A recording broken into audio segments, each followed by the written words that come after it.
Welcome, everybody. I'm Jerry Friedman. I'd like to welcome you to our first national call of 2021. It's looking like it's going to be a much better year than 2020 was, for sure. It's great to see so many people tonight.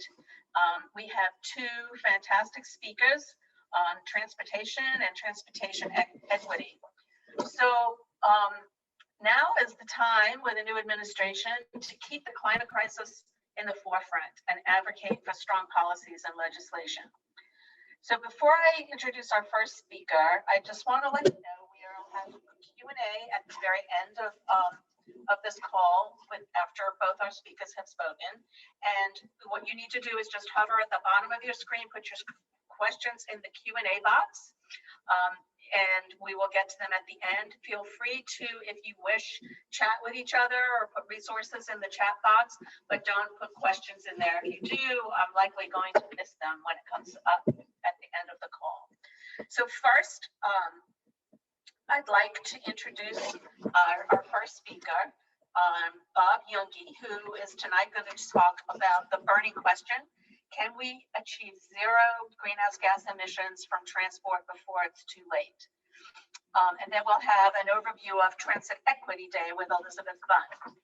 So Bob Yuhnke graduated from law school at Yale in 1972 from my hometown, New Haven. He formerly worked as the Assistant Attorney General representing the Pennsylvania Department of Environmental Resources to achieve steel industry compliance with the Clean Air Act.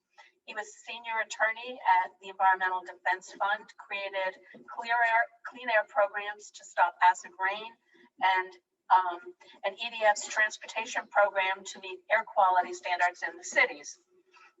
Working with members of Congress, he drafted or negotiated key provisions of the 1990 Clean Air Act amendments.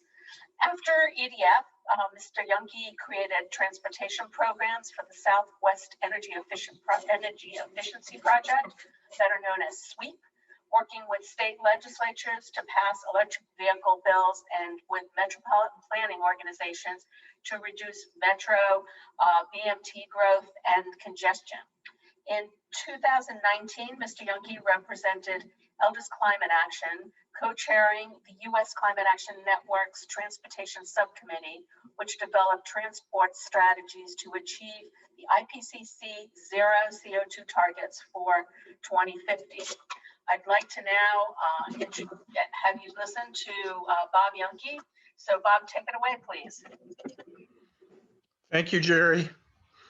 The work that I was able to do on US CAN was a very exciting opportunity, partly because the environmental community was slow to put together a strategy for achieving zero emissions, which is the target that was set by the IPCC, the Intergovernmental Panel on Climate Change, which in their 2018 report told us for the first time that we need to get to zero emissions in order to stabilize the climate.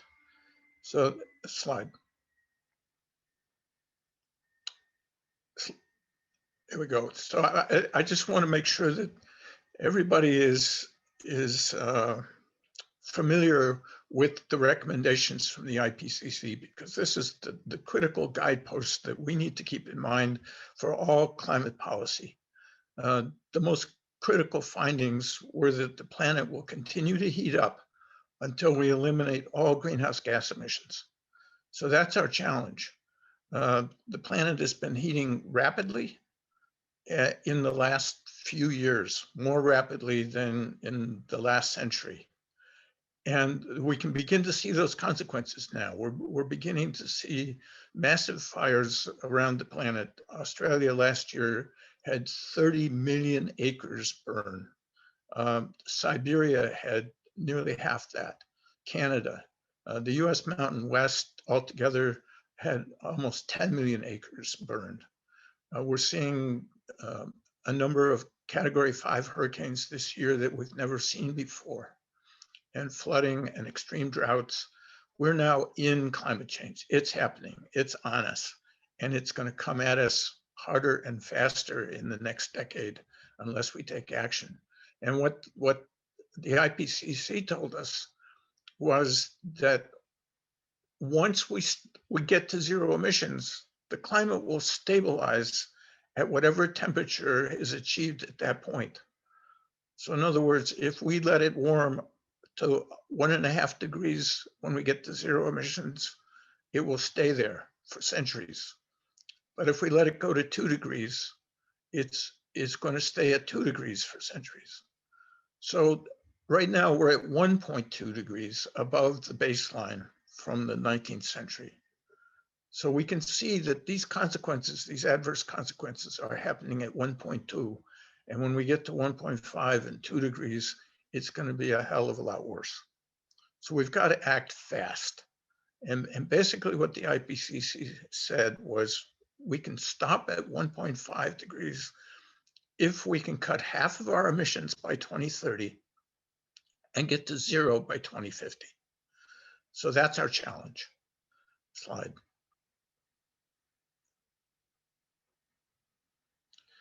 Now, in the US, transportation is the largest source of emissions.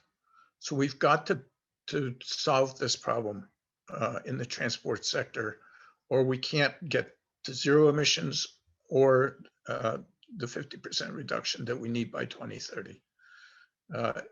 Transport is 37% of US emissions, which makes it the largest source in the US. 91% of those emissions and that energy is coming from petroleum fuels. So if we want to stop pumping oil, if we want to stop building petroleum and gasoline pipelines, we have to stop pulling up to the pump. We can't just shut down the economy. So in order to end the oil era, we have to replace internal combustion engines with zero emission technologies. In the US, our emissions are 57% of the transport emissions are from gasoline, 25% from trucks, buses, locomotives, and ships, and 14% from flights. Slide. What we also see is that transport emissions account for the largest portion of urban air pollution in the United States. The nitrogen oxide and VOC emissions that cause urban smog are primarily from tailpipes. Another portion of it comes from power plants. If we stop burning coal in power plants and we stop burning oil in our vehicles, we can clean up our cities for the first time since the beginning of the industrial age. We can clean them up so that our cities will be clean and healthy places to raise our children. So there are more important consequences here than just stabilizing the climate.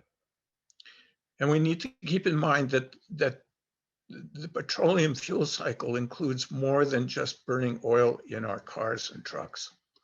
It includes the emissions from refineries. We have 137 refineries in the United States. Emissions from those refineries create severe health crises in the communities around refineries. They are some of the most polluting sources of emissions in the United States. And the communities that live around refineries are almost entirely low income and communities of color. So this is one of the ways that we can help protect the communities that have suffered most from air pollution by eliminating the need for refineries. Other sources in the petroleum fuel cycle include fracking in the oil fields, oil and gas fields around the country. Those drilling emissions contaminate the neighborhoods and where those drilling operations are conducted. And fuel transport, pipelines, trains, oil tankers, fuel trucks, storage tanks are all sources of emissions. All of these pollutants can be nearly eliminated if we shift our transport to zero emission technologies. Slide. So our objective here, and this is the objective that has been laid out by the U.S. Climate Action Network, is that by 2050, all transport must be converted to zero emission technologies. Now, fortunately, those technologies exist. We're not in a situation where we have to find solutions. We know what the solutions are. We can put zero emission vehicles on the road, both cars and trucks. And the number of models that the industry is ready to put on the road is going to expand significantly this year, with new models coming out from GM and Ford and VW and others. And they're going to include pickup trucks and SUVs, the types of vehicles that have not been electrified up until now. But replacing the existing internal combustion engine vehicles has to be our first priority, because it's the largest contribution to total emissions in the United States. We have 275 million vehicles on the road today. We're going to have 300 million vehicles by 2030. We have to replace all of them by 2050. This is a massive undertaking, but it's not beyond our capacity. Unfortunately, we only have about 2 million zero emission or electric vehicles on the road today, which is less than 2%. It's only about 1.5% of all the vehicles on the road. But we can get to 100% conversion to zero emissions if we begin by 2030. Because our traditional replacement rate is 98% of all vehicles within 20 years. So if we start by 2030, we will get to nearly zero emissions by 2050. Slide.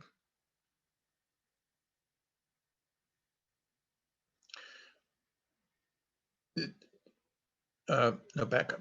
Yep. If we wait till 2035, we're going to leave about 85 million new fossil fuel vehicles on the road when we get to 2050, because there won't be enough time to replace all 300 million in the 15 years between 2035 and 2050. And unfortunately, some of the proposals that have been put forth, including by Governor Newsom in California and the governor in Massachusetts, is to not require zero emission vehicles to be mandated until 2035. That will leave us with somewhere between 12 and 25% of current emissions on the road in the late 2040s. And that would be a serious failure to achieve the IPCC targets. What that means is that we will miss the 1.5 degree Fahrenheit target if we allow that to happen. So here at Elders Climate Action and US CAN, we have proposed the 2030 deadline to make sure that we can get to zero emissions, and that we start the process soon enough for the industry to start making the conversion to zero emissions, so that we can achieve significant reductions, both early in the game and get to zero by 2050. Next slide.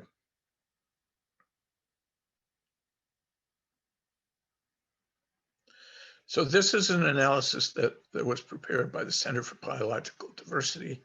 And this was part of an analysis for California that was sent to Governor Newsom, asking him to change the target for California from 2035 to 2030. And what you see in the bottom line, the blue line, is the trend line for the current penetration of zero emission vehicles projected forward to 2045. And 2045 is the target that California has set for trying to get the entire economy down to zero emissions. So it's more aggressive than the IPCC recommendation of 2050. But the advantage of that is that if we pull that off nationally, we can actually get to a stable point in the climate with zero emissions without getting all the way to 1.5 degrees. I mean, the sooner we can get to zero emissions, the sooner we can stabilize the climate, the sooner we can avoid some of the most severe consequences of the warming climate. And what this analysis shows is that if you require 2030 as the deadline for 100% zero emission vehicles, you get to the green line of vehicle replacement. So that the gray lines are the total number of vehicles on the road. And then the colored dots show you where you get to as a percentage of the total vehicles on the road with each policy option. So the blue line is business as usual. The brown one is a 2035 deadline, and the green one is a 2030 deadline. And the 2030 deadline shows us getting to virtually 100% of all vehicles being zero emission by 2045. And the next slide shows what that means in terms of emissions. Here, what you're seeing is reductions in CO2 from on-road vehicles.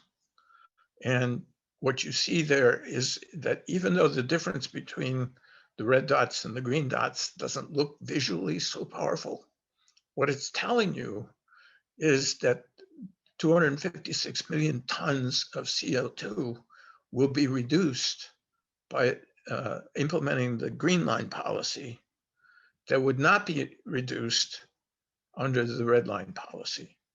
So the 2030 deadline cuts the total emissions from the on-road vehicles by half again, because the emissions are cumulative in this slide. They're from 2020 to 2045. And what you're seeing is the area under the curve, under each curve, is the total emissions from that policy. So we can actually see here that there's a significant benefit in terms of total emissions if we go with the 2030 deadline. And that's what we're aiming for. Next slide. So we have three barriers to public acceptance of electric vehicles. One is cost, one is convenient access to charging, and one is range. All of these are issues that need to be dealt with for the public to feel comfortable getting into an electric vehicle. Next slide. What we're seeing here, this is an analysis that was included in a New York Times article showing all the vehicle models that are on the road today and what their comparison is with regard to cost and emissions. And what you can see is that down in the lower left-hand corner is the Nissan Leaf. It is both one of the lowest cost vehicles and the least emitting vehicle of the entire, almost the entire fleet on the road today.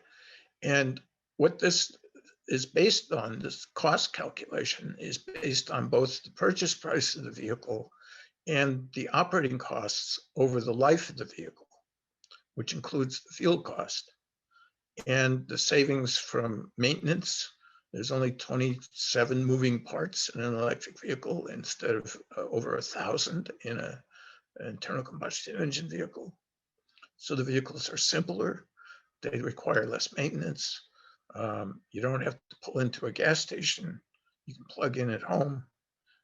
In many ways, they are convenient.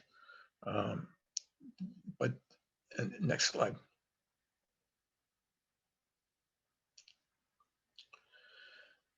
Now, here what we've summarized is the US CAN proposal. This has been sent to Congress from USCAN as part of the vision for equitable climate action. I presented a briefing for members of Congress and their staff back in October. And the basic elements start with a buyout program to scrap the pre-2016 vehicles that are the most polluting. And the proposal is that we pay better than Blue Book price so that someone who's a low-income person will have an incentive to part with that vehicle because they will actually get more money in their pockets than they would if they sold it or traded it in. Because what we don't want to do is trade in existing vehicles. We want to scrap them. We want to get them off the road. And then create the opportunity for people to replace them with a zero emission technology. And then the next step is to require a zero emission mandate for new vehicles beginning in 2026. That would start with a share of total sales so that we get the industry having to meet some targets. Right now, they're only selling 2% of their total sales as zero emission vehicles. We need to accelerate that. And creating a mandate does important things for the industry. First, it gives them an incentive to bring down their costs, because right now, they're not trying to bring down the cost of a zero emission vehicle. Since it's such a small portion of their sales, they're not really trying to push them. They're not trying to sell them. There's no significant promotion for zero emission vehicles. So once we get up to 20 or 30% of production of vehicles, we start to benefit from the economies of scale, which all the analysts I've seen are estimating will, by 2026, bring the purchase cost, the initial upfront cost of a zero emission vehicle down to parity with an internal combustion engine. And that will make a huge difference in terms of public acceptance by bringing the purchase price down. But then what we also want to do is to make sure that we address the convenience issue for people by investing in EV charging networks. So right now, there's a gas station on every fifth corner in most cities, but there's no similar easy access to EV charging networks. We need to create that access to EV charging. And the best way to do that is to help people put charging stations where they live. There's a number of policy options for doing that. One of the things that the federal government can do is to help states develop EV charging network plans and put federal money into those, which is one of the things we're asking Congress to do.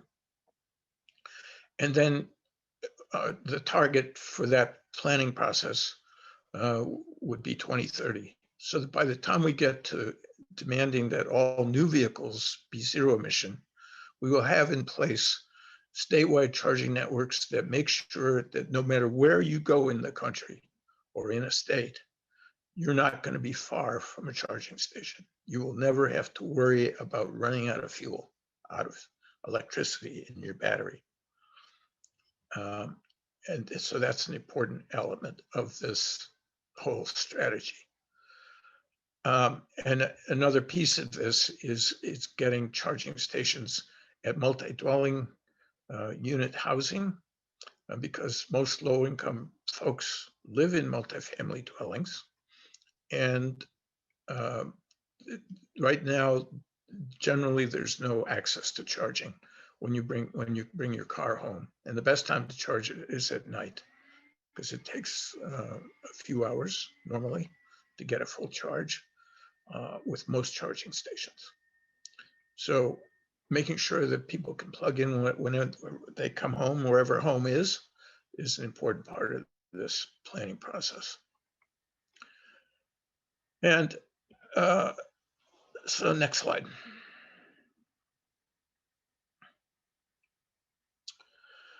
Now, We're asking for a standard, a zero emission standard that would require that the industry, the auto industry, produce vehicles that are zero emission.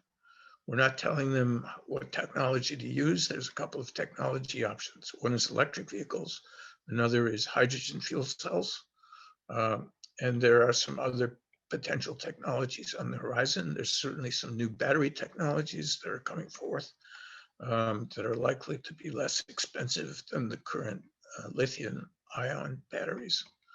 So there's a number of technological developments that are emerging. The goal is not to tell the industry which technology to choose, but rather to make it clear that whatever they're going to sell by 2030 is zero emission.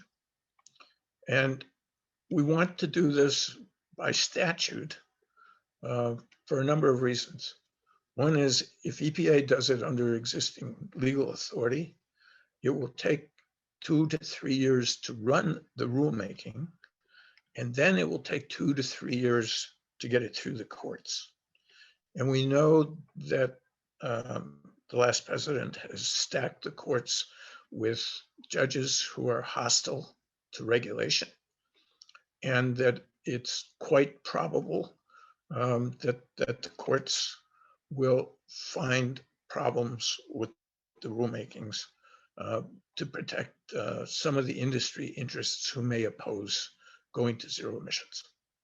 So by putting this in statute, we avoid all of that. It happens quicker. It is not subject to legal challenge, and it will stop another president after 2024 who might be more hostile to this kind of a regulatory program from scuttling the program and taking it apart, which is what we saw Trump do with the Clean Power Plan, for example, that Obama spent 4 years putting together, and the federal tailpipe standards that Obama spent 7 years putting together. So we want to avoid that. And only Congress can appropriate funds to invest in charging networks, buying and scrapping over older vehicles. So we need congressional action for that part of the proposal anyway. So that's an important part of this is getting Congress to act. Next. Now, the good news.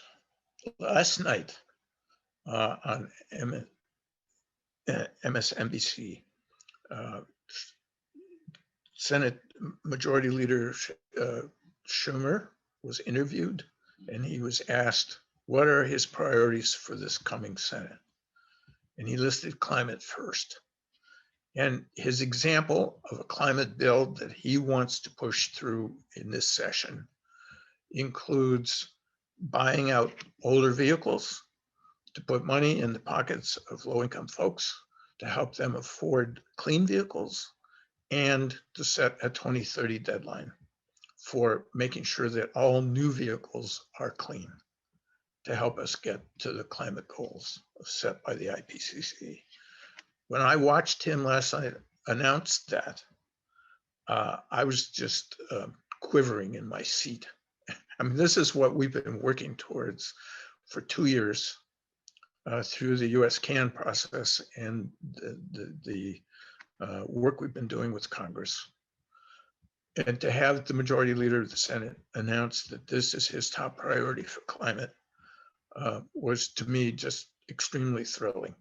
And what it means, though, is that we have got to provide the support for him to pass that bill. This is not going to be easy. This is going to require a lot of heavy lifting. We can only lose 5 votes in the House now because the Democrats lost a number of seats, lost 15 seats this election. And we cannot lose a single Democratic senator and hope to pass this. Now, last night Schumer said he thought he could get this passed as part of budget reconciliation, which means that it can avoid a filibuster and be done with 51 votes. But we have to have all 50 Democrats in the Senate vote for it. And that means, for example, the 2 Democratic senators from Michigan have to be on board. They represent the auto industry. That means the auto industry has to be on board.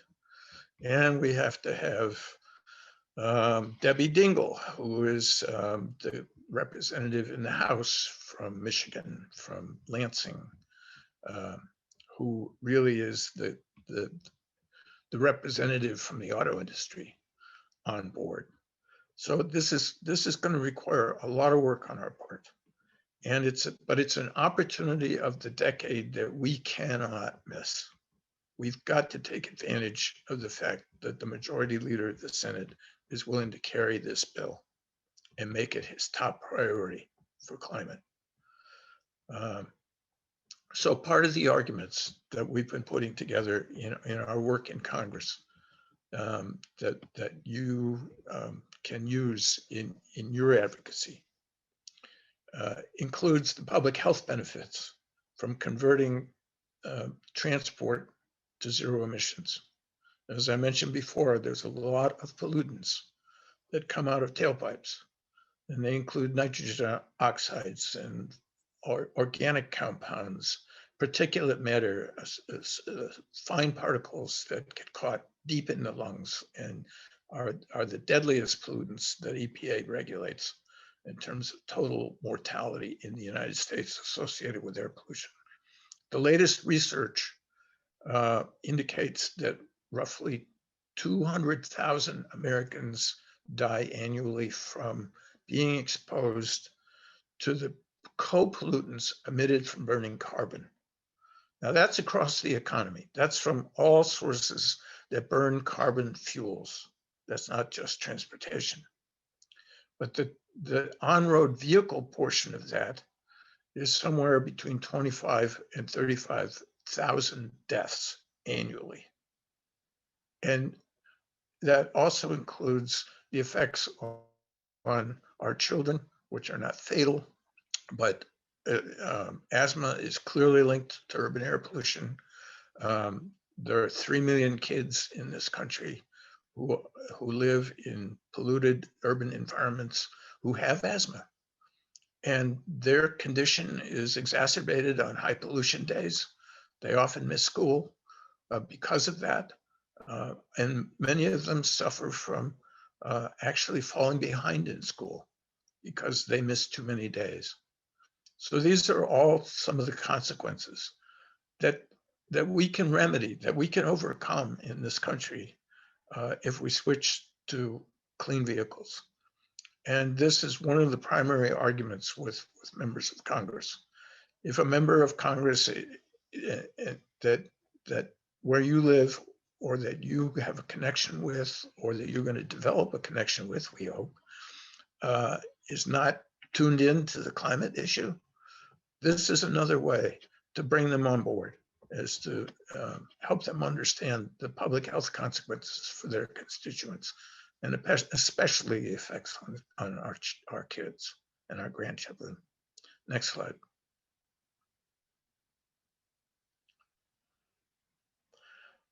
And some of the other arguments that we've been using, and these are included, by the way, in the national letter that ECA has sent to all members of Congress back in October, and that is a link to that is posted in the chat so that you can download it and look at it in more detail. But nationally, what we're seeing is that the cost of driving, the fuel cost of driving will be 220 billion less annually if we're using electricity to power our cars instead of petroleum fuels, gasoline and diesel.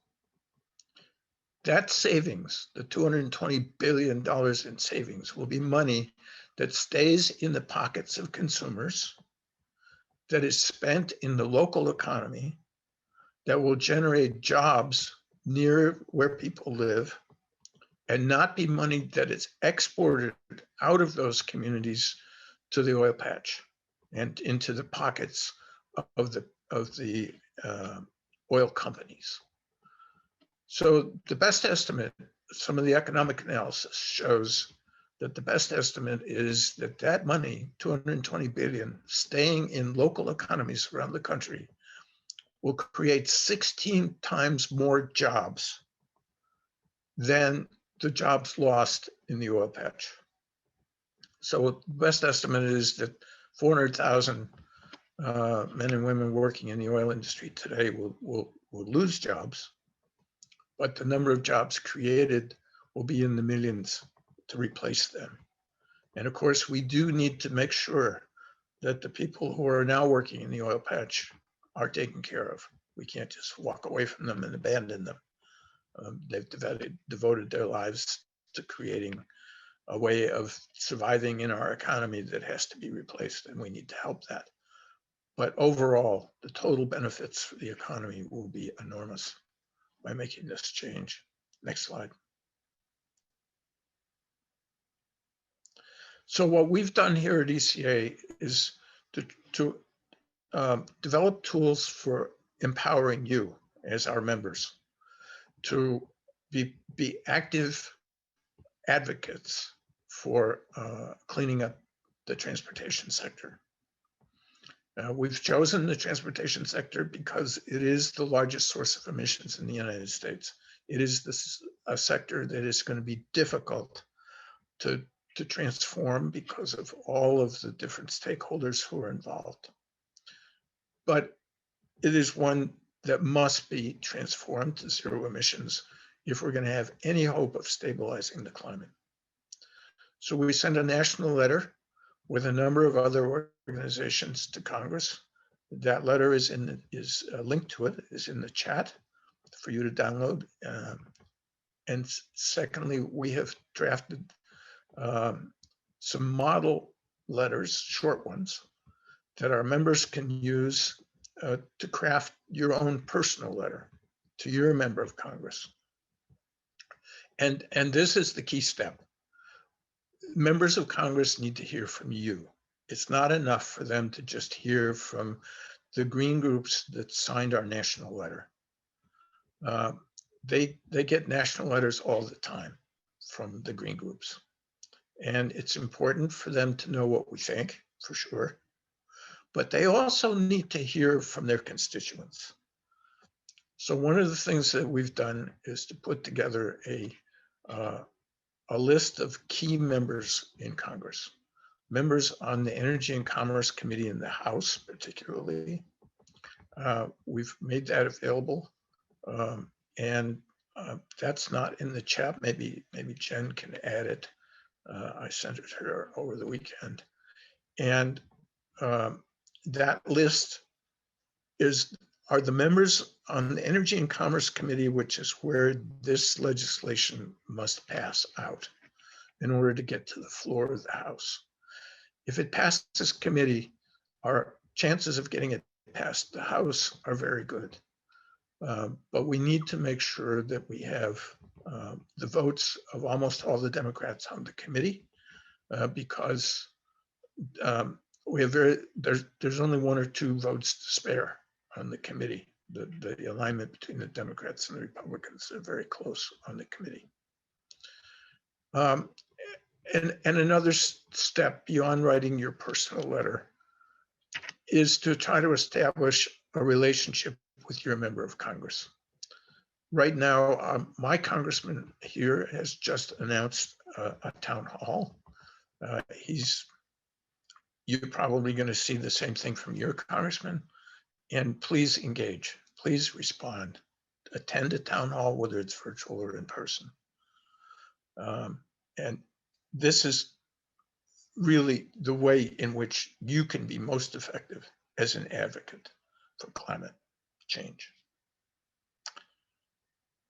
And we'll have questions later. Thanks, Jerry. Thank you so much, Bob. A lot of information packed into that time. You'll all receive the recording and all the links tomorrow or the next day. So just be waiting. And we've got a lot of questions in the chat. I'd like to now introduce to you Elizabeth Bunn, who's going to be talking about transit equity. Elizabeth is the Policy Director and Maryland State Director for the Labor Network for Sustainability, a labor climate advocacy organization which works to build bridges between the labor, environmental, and climate justice movements. She's held that position since 2018. Formerly, she was the director of the organizing department for the AFL-CIO, and then held the position of secretary and treasurer of the the International Union and the UAW. Those are the highest positions held by a woman in the UAW history. As secretary treasurer, in addition to her duties as the chief financial officer for the UAW, she oversaw their non-manufacturing organizing initiatives. She's a member of the National Writers Union, Local 1981 of the UAW, and holds a bachelor's degree from the University of Michigan and law degree from Wayne State University Law School. Please welcome Elizabeth Bunn, talking about transit equity. Welcome, Elizabeth. Thank you. Yeah, thank you. Thank all of you for inviting us, and thank you, Bob. That was really great. I wish we had another hour to discuss a number of the points there. Let me just give you quickly, the mission of LNS is to engage workers and communities in building a transition that is ecologically sustainable and economically just. We see our role as building bridges between the labor, climate, and social justice movements, while pushing us all to move farther and faster to build power for workers and unions and address the urgent climate crisis together, always based on and guided by climate science. One of our most important initiatives is Transit Equity Day, which began 4 years ago as a collaborative effort between the Amalgamated Transit Union, ATU, which is one of the two unions that represents the lion's share of transit unions nationally, and LNS. And the goal was to lift up transit as a civil right, as workers' rights, and climate justice issue. We designated February 4th as Transit Equity Day to honor Rosa Parks, whose birthday is that day, and the role that she played in the civil rights movement by her act of defiance in refusing to give up her seat on the bus. Since its inception, Transit Equity Day has grown every year. Last year, 50 cities engaged in transit equity activities. Our Transit Equity Network is just that, a network of grassroots labor and transit activists who push to expand public transit. Every year, our network has grown also, feel free to join, and the relationships among us have deepened. This year, partly because the network was ready to embark on a collective national effort, and because of the existential crisis facing transit, we decided to be more ambitious. So we are holding 2 days of virtual community hearings on transit. They will be held February 3rd and February 4th, 4 hours each day. And during these virtual hearings, we want to hear from transit riders and transit workers, both those who rely on transit to get to work and those who work in the transit industry. We want to hear about their experiences, about their hopes, their aspirations for a quality transit system. At the conclusion of the hearings, we will prepare a written report, the purpose of which will be to influence decision makers along the lines that Bob spoke to. And the US CAN recommendations, you saw a note about expanding transit, and that's exactly what we're trying to do. And again, both as a civil rights, a workers' right, and a climate justice issue. So there's lots of ways to be involved. One is to testify, and we've signed up all the available slots, but we're working on ways to create additional slots, which I think we'll work out the kinks of that by tomorrow. Those slots will likely be, almost certainly be Monday, February 1st and Tuesday, February 2nd from 5 to 7 p.m., again, all times Eastern. That will be pre-recorded testimony as opposed to the live testimony on February 3rd and 4th, but the purpose of it will be the same, and it will be part of the overall record that we're trying to create. You can also submit your own pre-recorded testimony. We ask only that it be in MP4 format and it be about 3 to 5 minutes. or you can submit written testimony. Since, as I noted, we wanted to hear directly from riders and workers, we know that we're going to be missing out on some of the important science and policy considerations, many of which Bob so brilliantly discussed earlier this hour. So we want to gather and we want to collect that kind of written testimony as well. The other way, and I see that the slide is up, is to amplify our event on February 3rd and February 4th. We have a digital toolkit, which is, as you can see, is being screen shared. And the goal is to make it user-friendly. So there's tweets that you can post and repost. At the very bottom of the toolkit, you'll see the hashtags from other organizations that are involved. We would hope that if you tweet or retweet, you tag those organizations. And if you see tweets, again, obviously you retweet. There's also what I just described for Twitter, also exists for Facebook. You can see there the many really great graphics that were created by Taylor Mays from Connecticut Roundtable for Jobs and Justice. They're just awesome, and you can copy and paste those as well. Finally, we hope that you watch some of the hearings. I don't know if you probably can't see my cursor over, but over on the left, under where it says February 3rd and February 4th, I don't think our link is up for that, but there will be a link, and just click on that and you can watch the proceedings live. We'll also, as I mentioned, record these so that they will be available on the website. And with that, I'll stop and open it up, however, Jen or Jerry, you want to handle questions and comments. Thank you so much, Elizabeth. We have a lot of questions in the Q&A box. I'm thinking what we might do is, I don't think we'll get through them all, but whatever we can get through tonight, we will, and perhaps we will record these questions and see if we could get some answers for you in the very near future. Several questions relating, and this kind of goes to you, Bob, relating to what's going to happen to all those vehicles we take off the road. How do we prevent them from being exported to other countries and then perpetuating the use of fossil fuels, or what other strategies are going to be in use there? So to you, Bob.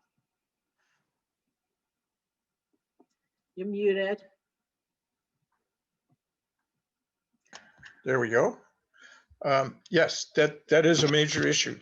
That's one of the reasons why Senator Schumer has included in his proposal a package that includes buying out existing vehicles for scrappage. If we offer people something better than Blue Book value, then there's a good chance that they will sell for scrap rather than simply trading in their vehicle for the dollar value as an exchange. If they trade it in, it's going to remain in the market as a used vehicle. And what we want to try to do is accelerate the sale of electric vehicles throughout this decade before we get to the 2030 mandate, so that we're creating a used vehicle market for electric vehicles.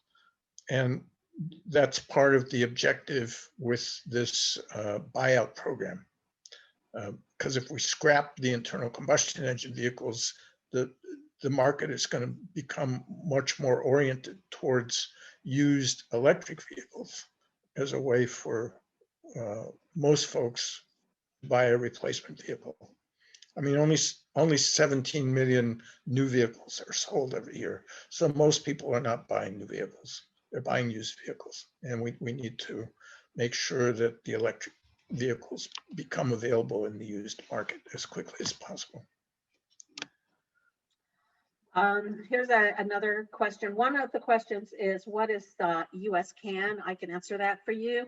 It is the US Climate Action Network, which is a network of almost 200 climate and environmental justice organizations in the US. So that's what US-Can is there. You can look them up, you can Google them, and you'll find them. Question, there's also the greenhouse gases generated by the power plants producing the electricity and the additional demand on the electric grid for zero emission vehicles. How do you accommodate that in calculations, Bob? Okay, so there's two issues there. One is how is that electricity generated? And then how is the demand created for electric vehicles accommodated within the grid? So the first question is that we need to replace coal plants and natural gas plants with renewable sources. And many states are well underway in that regard.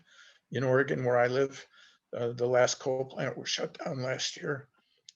And so in Oregon, the grid is supplied almost half and half between natural gas and the power generated off the dams on the Columbia River. So when I'm driving my car, I'm partly being powered by the river. And to the extent that we can do that with solar and wind around the country, that will be the source of the power.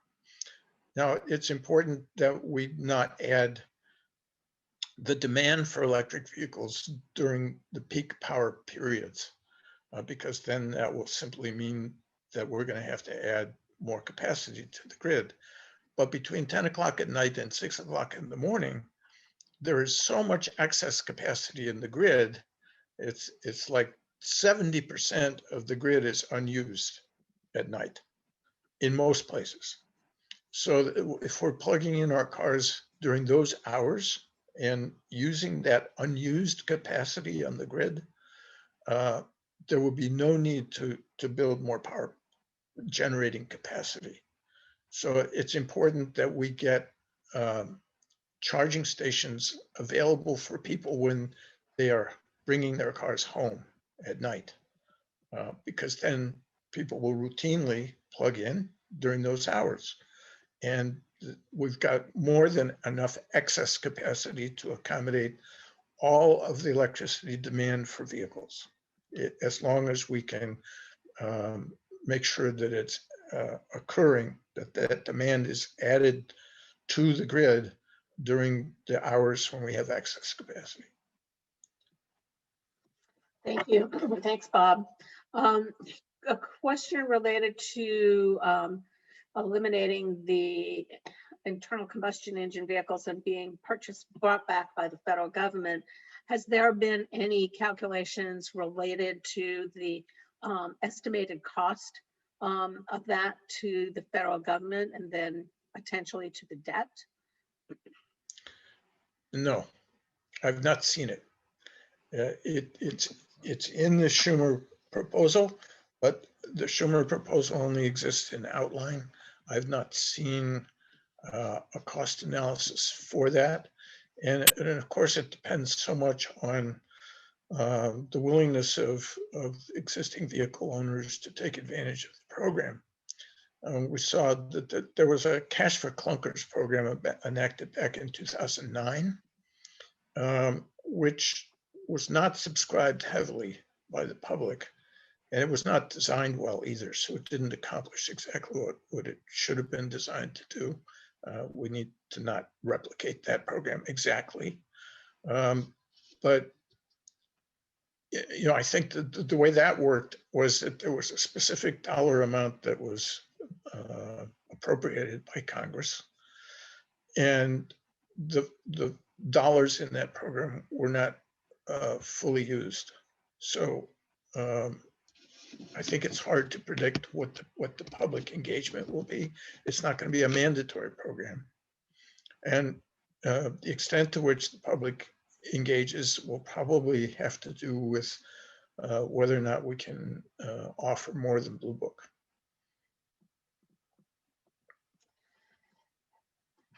Okay, thank you. So we have time for another couple of questions. Can you briefly discuss the parallel effort to decarbonize the power sector so we're not replacing gasoline burning with coal and gas burning? Well, that's another part of Biden's plan, is to go well beyond the Obama strategy for the cleaning up the power sources. But one of the things that we're seeing happening around the country is that in most states, the electric power industry is now accelerating plans to replace coal plants in ways that were never anticipated even a year or two ago. I mean, what we just saw, for example, last year is that Rocky Mountain Power, which I'm familiar with, which owns the coal plants in Wyoming and Utah, which is kind of the power generating hotbed of the West, that those power plants supply, all the states from Washington down to California and Arizona, with a lot of the power that is used in those states. The Rocky Mountain Power is planning to replace 20 of its 24 coal plants within the next 7 years.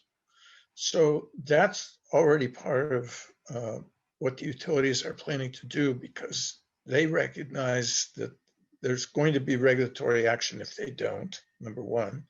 Number two is that the cost of the alternative sources, solar and wind, have dropped so much now that the cost of running these coal plants is no longer profitable.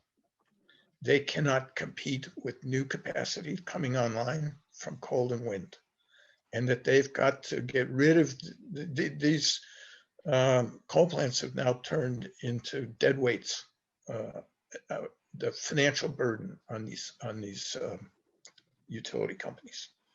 So they're rapidly changing their plans for scrapping them. Now, some states have set deadlines for making sure that happens. California, eliminated all its coal plants back in the 1980s. It still has natural gas plants, and here in Oregon, we still have natural gas plants, and those have to be replaced. But the Biden proposal is that we get rid of all coal plants by 2030, and that we replace all natural gas plants by 2035. So if that's to be done federally, it's going to require some legislation, but most states are on track to accomplish that without federal action. Thank you. I think we could go on all night with questions. There's such a wide range of questions here. One question, and we'll just with a really quick answer, Bob, whether or not there's likely to be an increased incentives for zero emission vehicles in new legislation. Well, the current incentive is a tax credit, and tax credits are basically available only for people who pay enough income tax. And that means most low-income people have no access to the tax credit. So we're trying to do something that is more equitable, that actually puts money into the pockets of low-income vehicle owners. That's why the scrappage program is another way to do that. So we're probably not going to see an increase in incentives in the way that have been designed in the past, and that we're shifting attention to buying out older vehicles. Thank you. Thank you. Here's a question. I think that maybe Elizabeth could answer this, is whether there's a plan to look at the transportation system, the transit availability, and really decarbonize that also. Yeah, it's my understanding, Bob probably knows better than I, but it's my understanding that transit is at the top of Biden's agenda. You've got Jennifer Granholm, who was governor of Michigan, really understands the auto industry and transit and energy. You've got Pete Buttigieg over at Department of Transportation, a whole host of people who are real transit advocates. So, and the thing about transit is that not only is it good for the climate, but it's got real equity, considerations just automatically built into it. And as importantly, it's an unbelievable job creator, unbelievable job creator. So like in Maryland, you invest in buses in Baltimore and it is a win-win-win. Yeah, you invest some up front, but it's like fixing your roof. It pays dividends down the road. So I'm quite confident that will be at the top of the list. And you know, for quality of life, by the way, for me, transit's really important too. Like let's get out of our cars and that whole culture. And I worked at the UAW, so it's amazing that I'm saying this, but you know, that culture of single occupancy vehicles is so sort of antisocial, anti-collective. And you know, I realize during a pandemic it's tough, but that's what we need to do too. And to clean up our cities, cleaning up transit is an important step. Thank you. And by the way, you know, Biden wants to, you know, build back better, right? So incorporating Buy America standards and making it easier for workers to organize under federal law. These are really important. And if you want to get to a Debbie Dingle, you know, make sure that you've got considerations that will appeal to the auto workers. Great. Thank you so much, Elizabeth and Bob. This has been an awesome way to kick off our 2021 year of national calls. Our next national call will be on February 23rd, the same time, and it will start addressing some of the legislative areas that are getting teed up by the new administration and how ECA members and elders and constituents can take action to support them, and where they need to, what information they need to know in order to support legislation and get some of these progressive bills passed. So I would like to thank you all for coming tonight. This has been an awesome presentation. Especially thank you to Bob Yuhnke and Elizabeth Bunn for their time with us. We will see you all on February 23rd at the same time.